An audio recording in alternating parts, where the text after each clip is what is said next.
Hi, I'm Mike Marino, and this is a brand new episode of Live from My Mother's Basement.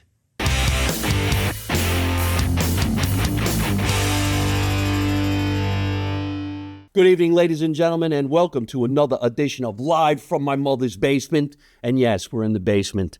I haven't recorded a show in the basement in quite some time because I've been touring like a maniac, but we're home here in New Jersey, and I couldn't wait to have this man on my show. We met at a show. I don't know if you even remember that. I was the opening act for Michael Martucci. We did this big show at Harrah's, and I was so blown away when I got to meet you after the show. My girlfriend was blown away. She bought your book right away. This is Joe Paris, everybody. Joe Paris. They call him the Hairman of the board because he's the legendary, shall I say, barber, beautician. What is the actual thing? 51 years. For Frank Sinatra. How cool is that? So let's go all the way back because it says here you're from Brooklyn. Bensonhurst. You know, I really don't know anything about Brooklyn. When we watch television and we hear things about the city of Brooklyn, which is an outer borough, I guess, of Manhattan, it's one of the biggest cities on the planet. 4 million people. 4 million people. And Bensonhurst was pretty much known for a lot of Italians, right? Yes, sir. Yeah, you might say that. So tell us all about growing up in Brooklyn and how it all started before you became the Hairman of the board for the late, great Frank Sinatra. You had to be good with your hands, let's put it this way. I'll bet. So it was Easter time, and I was working for a cousin of mine, Petey Castellana, and Petey I was working for his butcher shop. I can only imagine, I don't mean to interrupt you, but I can only imagine a butcher shop back in the day in Brooklyn, how great that must have been to go and get authentic, I guess, cold cuts and meet and greet the old school guys. Every night, no right? problem. The steak and French fries was an automatic every night. But not too many people understand the Sicilians, okay?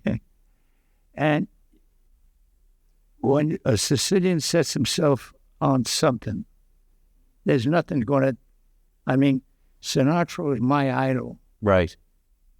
Growing up back then. When my family came to this country, they knew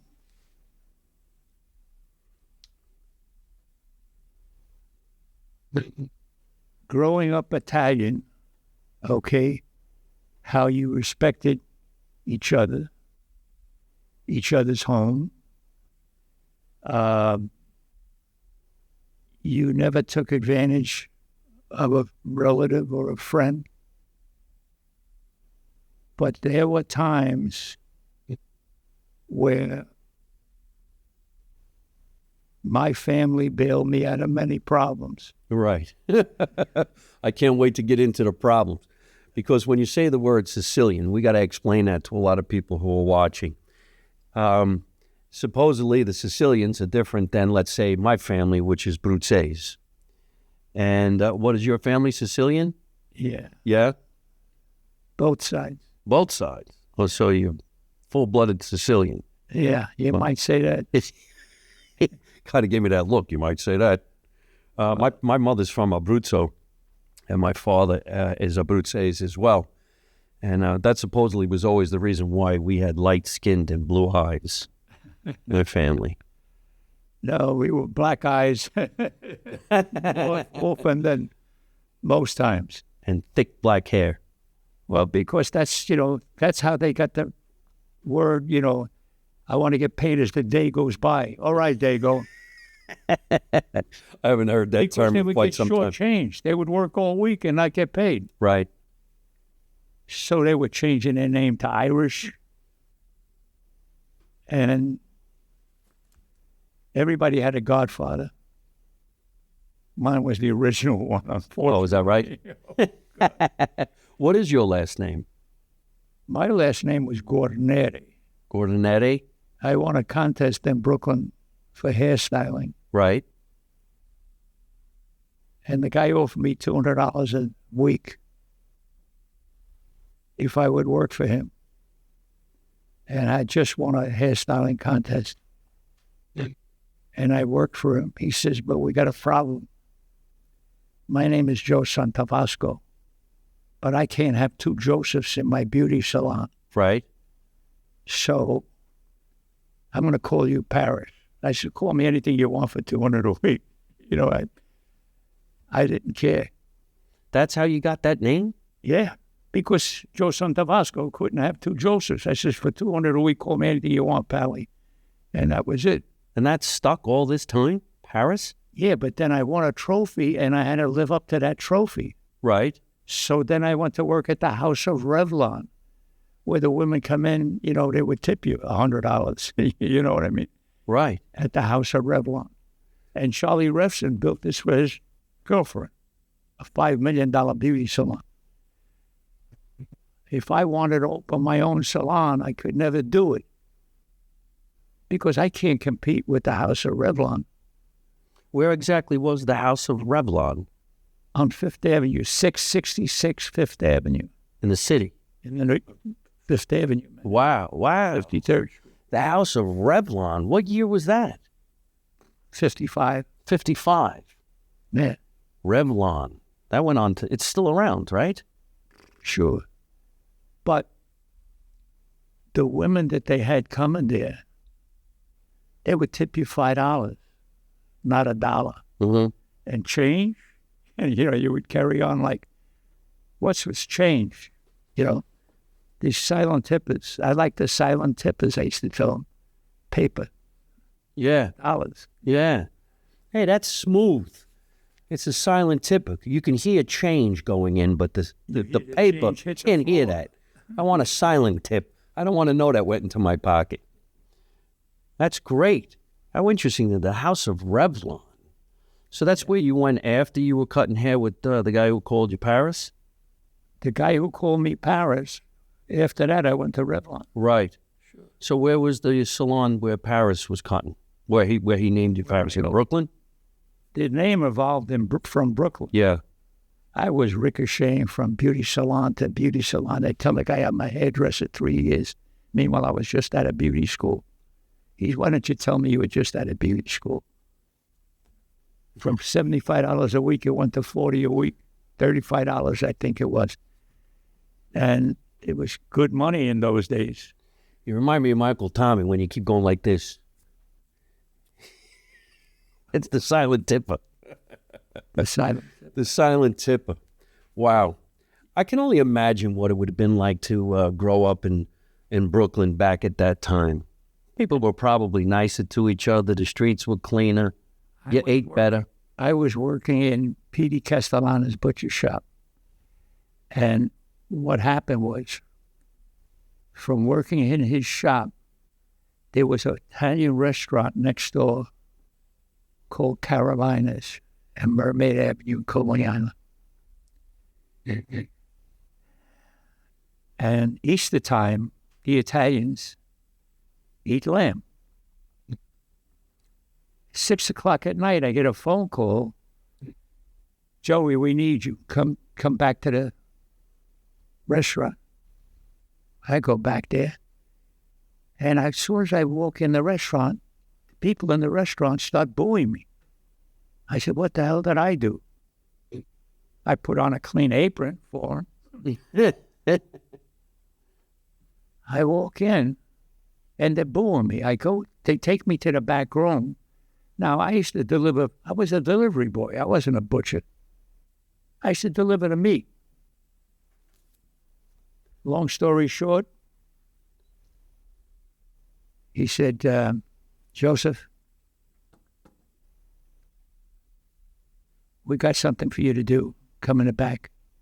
I go in the back. I see a baby lamb tied with a rope. Kill him. He's been here 3 days. We don't have the guts to kill him. We got friendly with him. And you want me to do it? I'm 17 years old. Do I look like a butcher or a killer? I said, you're going to get hit. You're going to get hit. And I'm trying to get an argument, get him aggravated to fight him. Yeah. I hit him. I says, oh, he's suffering. Then I went. What'd you hit him with? He had a baseball bat. A baseball You bat? gotta kill him. That's what a butcher used in 1955. They gave me a pail. They were nice enough to give me a pail, a knife, and a baseball bat. Typical Sicilian weaponry. Yeah, baseball bat. I got one right behind you. I never hit a lamb. But, but I couldn't lose face because then I couldn't be the butcher anymore. Right. And that's all I knew how to do. And it was interesting. But to get booed by a bunch of people that I didn't know. Well, why were they booing you? I said, what is this? Oh. Well, because I didn't know why they were turning against me. This is a guy playing a guitar. He used to, come on, Joey, come on. I used to take out the garbage. I would help him. What do you do when you're a teenager? You listen. Yeah. And you better listen in Brooklyn. So did you kill the lamb? I saved my name. Oh, so you killed the lamb. Did they eat it that night? I had an Uncle Carl. Right. Okay? And that's all I'm going to say. Oh, okay. He had Uncle Carl. I don't know if I even... made a movie about him. Oh, is that right? Yeah. Oh, what's the movie? 5 years ago. Called The Godfather. Oh, no kidding. You know all the guys from back in the day, huh? Do you have brothers and sisters? No. Not even at that time? They said, that's enough. That's enough. Because if you put my mind on something, it's got to happen. He says, all I hear all day long is Sinatra. So if that's what I got to hear, then I want to be him. Here, look over this way. Sing my fanny off, but I was going nowhere. Look over this way. When I didn't have a voice. Well, what made you get into beauty school?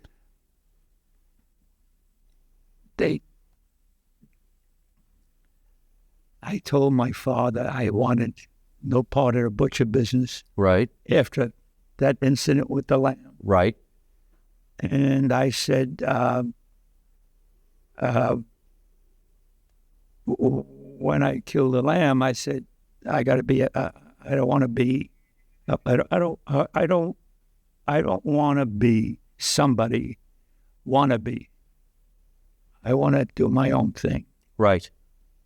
And I love doing hair. So how am I going to beat the wheel? I'm going to subscribe to Estetica from Italy, Italian beauty magazine. I'm going to do Coiffure Français, Votre Beauté from Paris. Votre Beauté from Paris, DFZ from Germany. And I would take a side from one side, a top from another, and a back from another, put them together, and that guy's got golden hands. Joe with the golden hands. And all I did was take a side from here, a top from here, put them together, and this is what I'm capable of doing. And hair goes up, down, forward, and back. No big deal. And how long were you at Revlon before you eventually went out on your own, right? Over a year. Right. And then I'd start singing, Joey, Joey, Joey, you've been too long in one place, and it's time to go, time to go. And I got tired of doing the same women. Mother, daughter, 3 daughters, a daughter-in-law. And they used to come in like nuns on a Saturday, towels wrapped around their head. I come back from a crap game with dollar bills out of my jacket. It was just, what I knew, And it's like always having a blackjack in your pocket when you have very strong protective relatives. Right. And they cared about you. I mean, I walked into a crap game once, and because you brought somebody, here's $50. Yeah. I said, what? This is how quick I made $50? Because you brought somebody to a dice game? Well, let me ask you a question. When did it come to you were going to become the stylist for Frank Sinatra? How did he find you, or how did you find him? I found him by traveling to Jilly's. I was doing the Alvin Theater hairstyles for a Broadway show called New Faces, 1962. In New York City? I was the hairstylist. Right. If I wanted to take a day off, I used to bring a friend of mine, Dean, to do the hair. And they said, I don't like the way he looks at me. They were braless, you know. They had no bras on. Mm-hmm. And they did a Revlon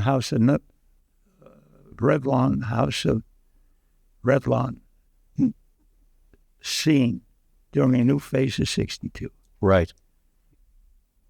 I used to drink at Jilly's, which was right up the street. And I used to comb the barmaid's hair into a French twist, a couple of Gaga curls. And I used to drink on the arm all afternoon. Jilly walks in one day. He says, a salon or a salon? I says, what's it to you? Why are you putting your nose where you don't belong? He says, this is my joint. I says, oh, excuse me. If he would have hit me, he would have killed my dog. He was built like a refrigerator. We actually have to explain this to a bunch of people to an extent because not everybody's going to understand what you're talking about. It's very slang to hear on the arm. So to the people who are watching right now and you're listening, let's explain that. On the arm means like they did you a favor. You got to have a couple of glasses of whatever you were drinking for free. You were one of the guys. You belonged, right? So it's on the arm. It's like, go ahead, you take this. Now, Jilly is another person who was in Frank Sinatra's life for a very long time. You want to explain who Jilly was? Jilly was his bodyguard. Right. Jilly was a true friend of his. Correct. And he was very protective of him. Mm-hmm. And Jilly knew who I was related to, and he liked hanging around with me. He liked the protection. I understand. Okay, so we're kind of talking in code a little bit, but I think everybody understands that type of a thing. And there was also another guy that I met at one time that was part of that whole crew back in the day, but I do want to get back to how you started cutting hair for Frank Sinatra, but I want to mention Tonio Pedisano, because Tonio Pedisano, I believe, was working with, they called him Tonio. He worked with Sinatra for a little while. I know he has a book out, and then he worked with Don Rickles as the manager. He had gotten me a bunch of jobs working with Don Rickles, but I never met Frank Sinatra, of course. So you're familiar with these cats as well, right? Can you please? Tonio Pedisano. They call him Tonio. A good friend of mine. Yeah. And we know each other many, many years. Tony, I just sent him a copy of my book because he asked for it. Right. And you must have spoke to him recently. Yes. Oh, okay. I talk to Tony all the time. Oh, I know he's in Los Angeles, and we had done some shows together. Really? Yeah, you know, we've been very lucky to be an opening act for some big celebrity singers, and we're going to talk about them because I see all your friends here written on this piece of paper. I wish I had gotten a chance to meet them. Now, I never met Frank Sinatra, of course, but it does seem like I've met everybody that knows those folks in that realm. I'm sure. When I started working with Dean Martin's daughter, Dina. And she introduced me to all these guys, plus I knew Tony O. I caught her at Coney O one time. Oh, is that right? Yeah. In the 50s, 60s. Wow. Yeah. Such classics. But I still want to know, how did you end up cutting Frank Sinatra's hair? When did that even start? It was Do you recall? 1980 was the first Deadly Sin. Oh, the movie. 1980, yeah. So in 1980, He asked me to be the hairdresser, on a movie set. Oh, wow. How did he find you? I found him. You found him. But there's so many coincidences. Like this. Only God could have. Like this. This is a coincidence. Who saw this coming? No, not me. Not me. I was minding my own business when I was walking by, and I said, oh, Hairman of the board. Yeah, like you didn't. Yeah, you believe me. I go back with Sinatra. I was like a younger version of him. Yeah. So if she couldn't get him, she would grab me. You know what I mean? So when you first started cutting his hair, was he wearing a toupee at that time, or was his hair? 1980. He was wearing a toupee, but it was terrible. Yeah. It was terrible. It was just, he could never get the hang of combing his hairpiece. Right. So it was always, and it was just hard, just too much too soon. Yeah. I said, less hair, half the amount of hair. So you just put it on and it looks natural. And that's the key. A little more gray, But So did you actually he help was him? your friend. Yeah. He was your friend. I mean, your worries were over. I mean, he'd say, I'll give you for instance.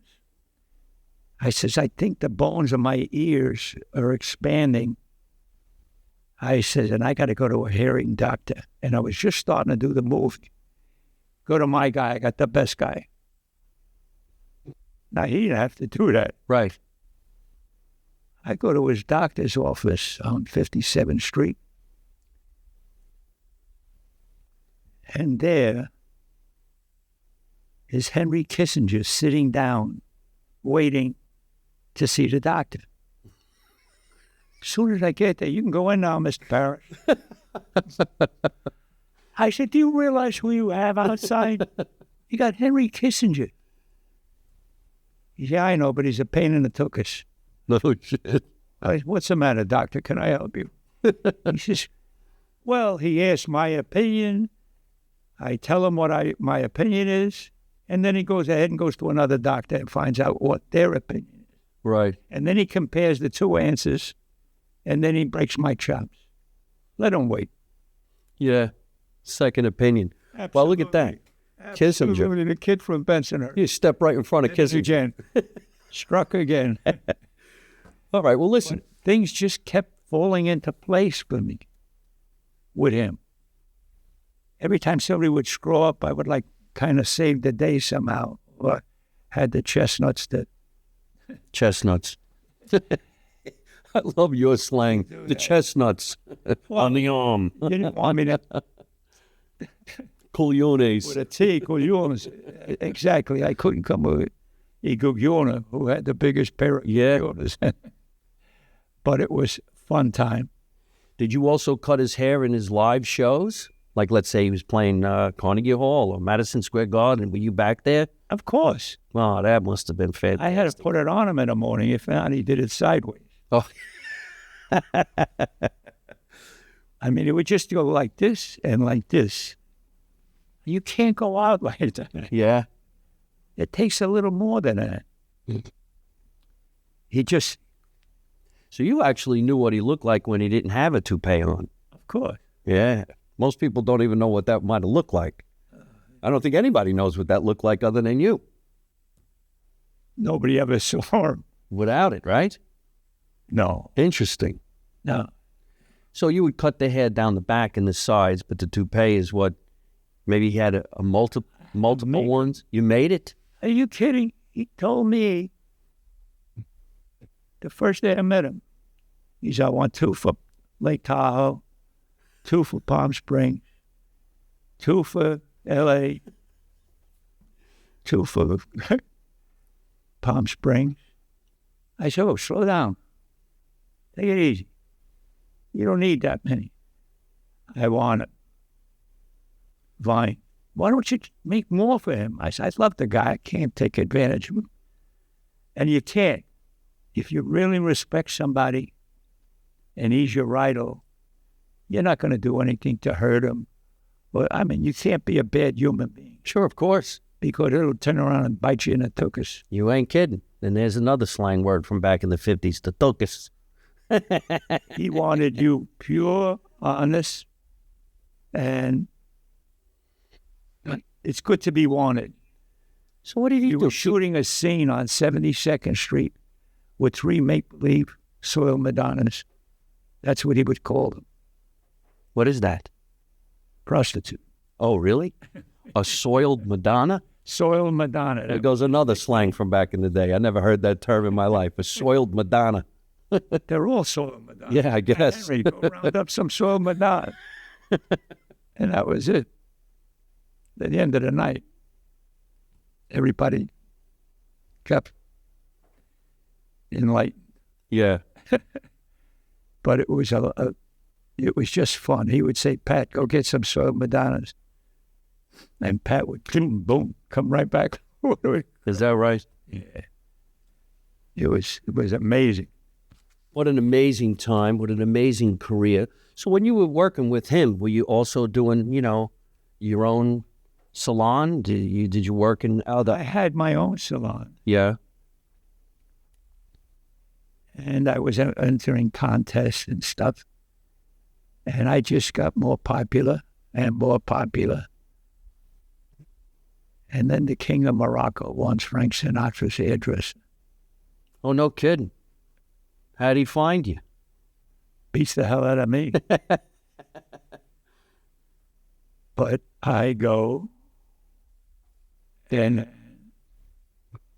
I showed him a picture of me shooting a bear.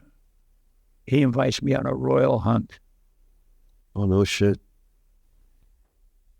The night before, they got a dance team from Morocco, from Argentina. He brings in a singer from Paris, and I'm enjoying New Year's Eve. All of a sudden, he says,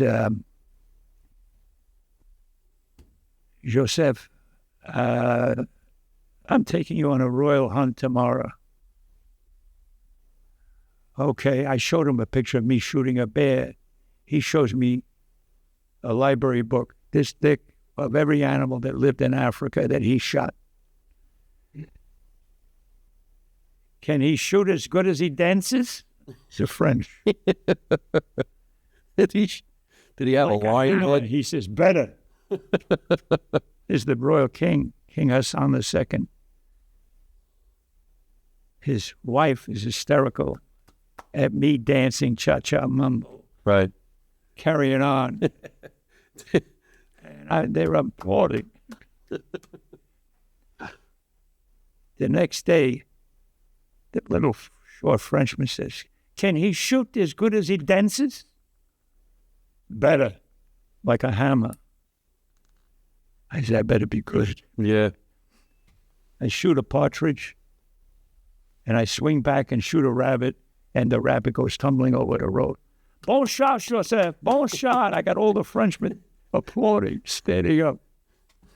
Joseph, here's 2 shotguns. Joseph, here's a heavy watch. I mean, I can't wear it. I mean, it's so heavy that it's just one of those square, He laid all kinds of gifts on me like I was a birthday boy. I said, how good can it get? Yeah. Did you tell him you once whacked a lamb with a bat? You can never forget that one. I swear to you, Mike, the stuff that he laid on me, I sold half of it. Yeah. What am I going to do with it? I understand that. take it in the grave? For what? Bury me with? Hey, well, so how many trinkets do you have from Frank? He must have gave you some stuff, huh? A heavy watch, a shotgun? Always a keychain, Yeah. a watch,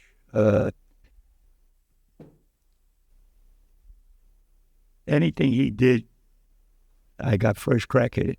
Right. He took us up. He says, I want you to hear something special, Joey. I said, what's that, Francis? And me and Julie are the only ones who called him Francis. Yeah, I was going to say, I didn't know anybody called him Francis. Nobody else was allowed to call him. Right. But I only knew him as Francis. And he always took care of us. You know what I mean? If we need anything, you're going to be in church tomorrow at 8:30. Right. I'd say, for what? He says, you set up the hospital for me. You got me a hospital when Sloan Kettering turned me down. If you got me a hospital, you gotta be and help me help this hospital by getting them this, that, or the other, if anything they needed. And my best friend happened to be director of surgery at that hospital. I says, you need a hospital? I'll get you one. Right. He says, you're going to get me a hospital. I'm going to try. Let's put it this way. And I get him the hospital. I says, Francis, they have two hospitals. One, they just transferred. They moved over. They built a walkway from one hospital to the other. Right. We're not going to tell them that that's not a hospital anymore. And that's where we're going to shoot Faye Dunaway. He says, but my location guy has got me Manhasset. I said, you know what it's going to be like trying to go from Manhasset to New York City at 5 o'clock? We'll be in a parking lot. Yeah. He says, you're right. We're going with you. Faye Dunaway? So Did what you he actually said- meet Faye Dunaway? I was doing her hair No kidding. the first day. And he says, what are you doing her? You hired me as the hairdresser. I'm the hairdresser. He don't know, you're with me. Get somebody else. Call up the Union 798 and get somebody else for her. I said, all right, sorry, Miss Dunaway. Really? So listen, of course we have to ask the question. I mean, you're doing Frank Sinatra's hair. How about the rest of the Rat Pack? Did you do Dean? Maybe Jerry Lewis? I babysit Dean. You...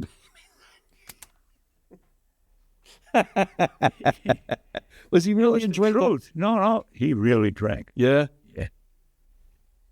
And Frank, I go to the rehearsal at a gymnasium, and I seen Dean walking up 3 steps, and then he lays down. Joey, take him backstage. Don't let him drink anything. Don't let him smoke anything. Don't let him take a pill. I says, that's quite a command, pal. You know him. Yeah, I'll bet. He used to box. All his hands are broken. He was always embarrassed about his hands. He's always doing this Really? because of the fact that his hands were broken, the bones were broken, and he thought his hands were too big. They all crumpled up. Did Dean have his own personal hairdresser? No, not at all. But Frank, How about Sammy Davis Jr.? how about him? I don't know.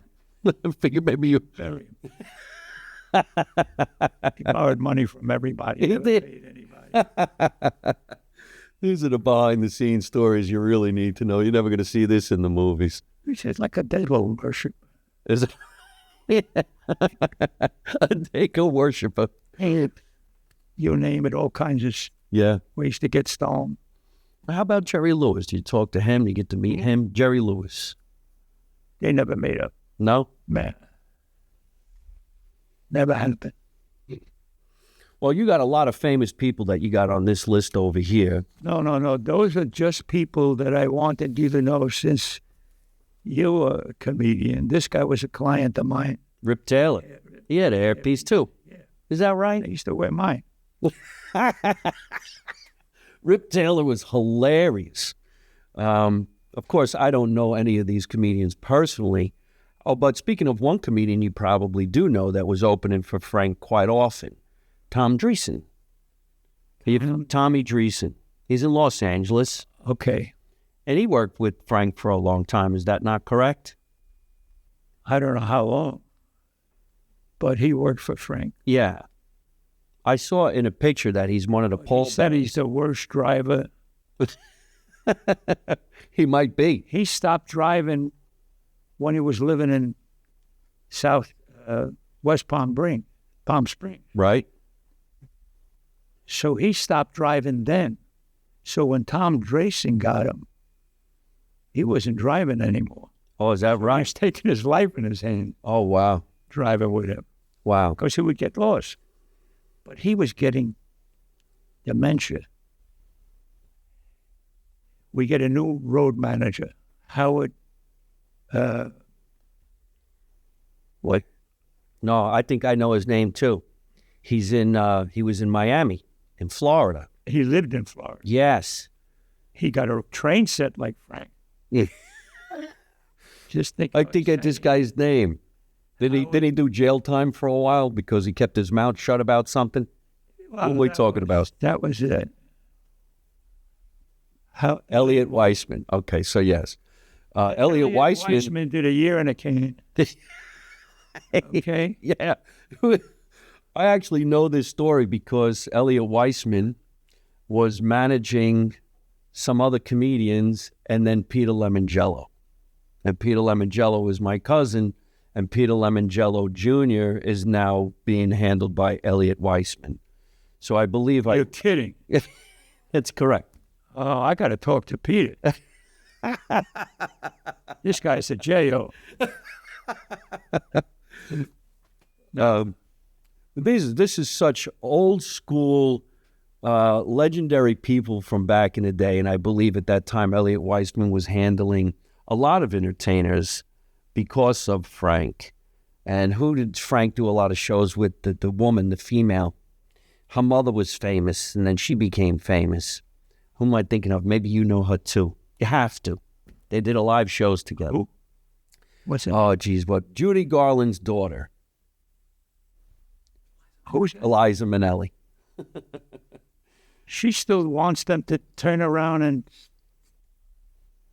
play New York, New York. Really? She wants the honor of having it. They don't want to. Is that right?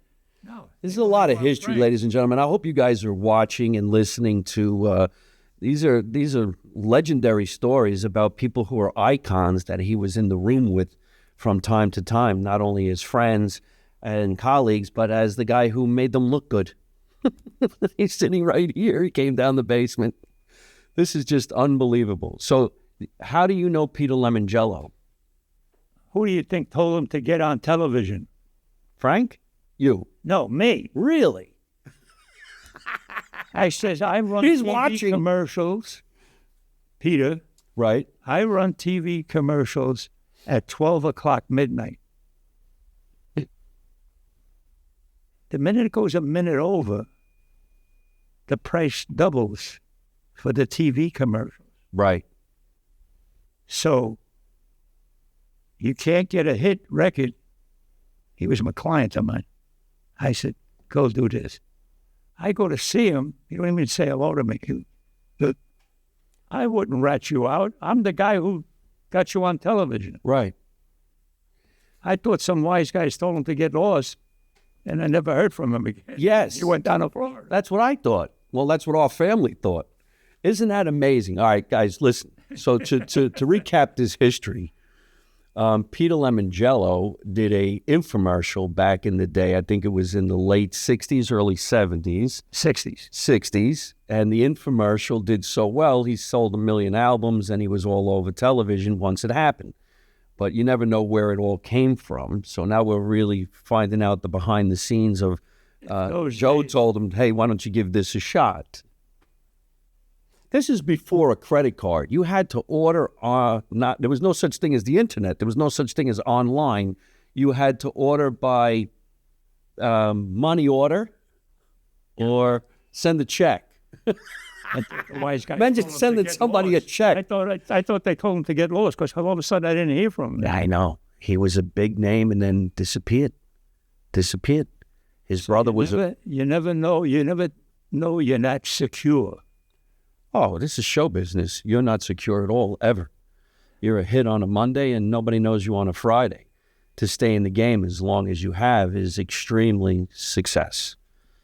And so, you know, these are amazing stories about an era gone by, but it's nice to hear. So tell everybody about your book. He calls himself Hairman of the Board because Sinatra was chairman of the board. And now we have Hairman of the Board. Where is your book? Can I have it? We have the book right over here. Thank you. Look at how cool this is. What a great picture. And look at you. Joseph Paris recalls his years with Frank Sinatra, Hairman of the Board. All right, check this out, ladies and gentlemen. Look, there's Frank, of course, and there's Joe with a full head of hair and a pork chop sideburn. Look at that look from is that the 70s? Pork chops. Didn't they call them pork chops at the time? We were doing a movie called The First Deadly Sin, his last movie. That's this picture? Which he had no patience for. Really? And he was happy to get rid of the movie because he had it sold to Europe already, so he had no problems selling the movie. So he was telling everybody, you know, you treat me like an extra. And he would take on the whole movie. He was at odds at the whole movie for treating him like an extra. You tell me to get there 7:30, I get there 7:30. You don't light up the set till 10:30. Wow, look at this picture, Are you folks. disrespecting me? There the boys are. Tell Look me at Frank. that picture. Really? I swear to you. It's my favorite picture that I took. Tony Opedisano. He also has a book out. I don't remember what it's called. But what a small world. What a small world. You all right? Yeah? Let me find another picture in here. I love pictures. Wow, what a nice read. It's nice and so well written. Very personal. There's Julie's. Now, right down the street, half a block away, was the Alvin Theater, where they were showing the movie. Those are clients of mine. Wow, everybody looks great. Ben Vereen. Ben Vereen. I flew to. Oh, no way. There's Elvis. Knew he was going to pop up somewhere. This is legendary, man. My son used to watch Elvis Presley every day at 4:30. They had the Elvis Presley movie. And the way I was with Sinatra, he was with Elvis Presley. Is that right? And that's a story that could be a movie in itself. I think you could be a movie. That's what Terry Stevens said. Yeah? That's what I'll play you. Imagine that. Joseph Paris, Hairman of the Board, starring Mike Marino. Wouldn't that be something? Clairol. Look at that. Did Clairol get mad at you? Revlon get mad at you because you played with Clairol? Aren't they competitors? No, the Clairol was before Revlon. Is that right? Yeah. Clairol's still around, right? The wonderful wigs. This is amazing. Look at all these great pictures. It's chilly in the church. Almost came down. Oh, so he's the godfather of your son, huh? There's the wise guys in the basement. Jilly Rizzo, Joseph Paris, and Pat Henry. Glen Ridge, New Jersey. Guys, you got to pick up this book. If you love the Rat Pack, an era from a long time ago, the way things used to be, Bensonhurst, Brooklyn, and the way life just was lived. The 60s. Look at that. Such good-looking men. He doesn't look like he has a toupee here. You want me to read that? What is that? Calling all Sinatra fans, Hairman of the Board isn't just another bio, everyone's favorite crooner. It's an intimate... Oh, is that the... What am I reading? You could tell me. It's from Terry Winters. It's a quote from Terry. A quote from Terry Winters. You want to say it? Go ahead.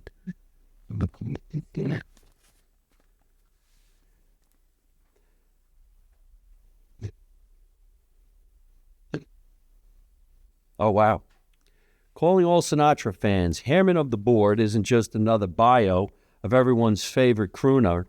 It's an intimate bio peek behind the curtain at a global superstar brought to us by an insider whose own story could be a movie itself, which is what I just said. Joseph Paris has a written gem, which is right here in my hand.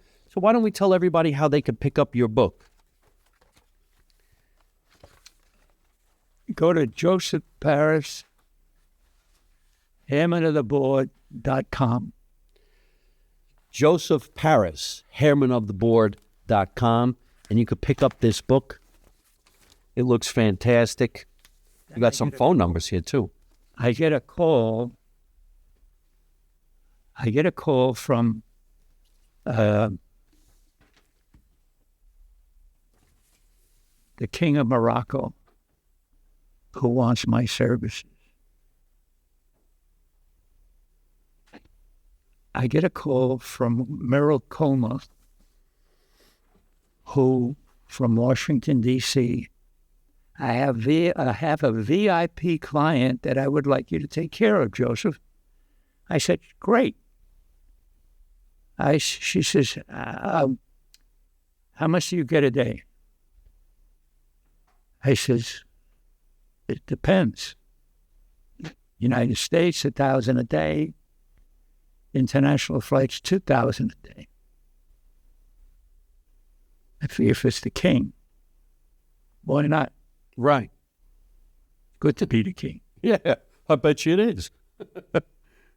If I tell you, Frenchman, can he shoot it as good as he dances? He says, yes, he can. I'll prove it. Bang. Oh, there you Bang. go again. It's nice to know that he shoots as good as he shoots, and he whacks as good as he whacks. For some reason or other, I feel like having some lamb today. Hey, folks, we're having a lot of fun. This is something really different and a treat for me. I have a classic gentleman in my basement telling us the way things used to be, especially when he worked with one of the most classiest entertainers of all time, who's probably the biggest singer. 51 years with the chairman of the board. His name was Frank Sinatra, guys from the Rat Pack in the good old days. And I'm sitting here with the Hairman of the Board, who has a great book out. And I want to say thank you so much to Joseph Paris for coming down to the basement. We're going to plug his book one more time, Hairman of the Board. You can get it at hairmanoftheboard.com, which we're going to pop up on the screen. You can get a signed copy as well. That's really nice of you. It's available at Barnes & Noble and Amazon, but unable to be signed when purchased online. Oh, well, you can't get it signed online. I can, because he's sitting right here and he's going to hand it to me. I'm a special guy. But if you go to Barnes & Noble's, and are you actually going to be sitting somewhere and signing books and have people come like you did at Harrods, right?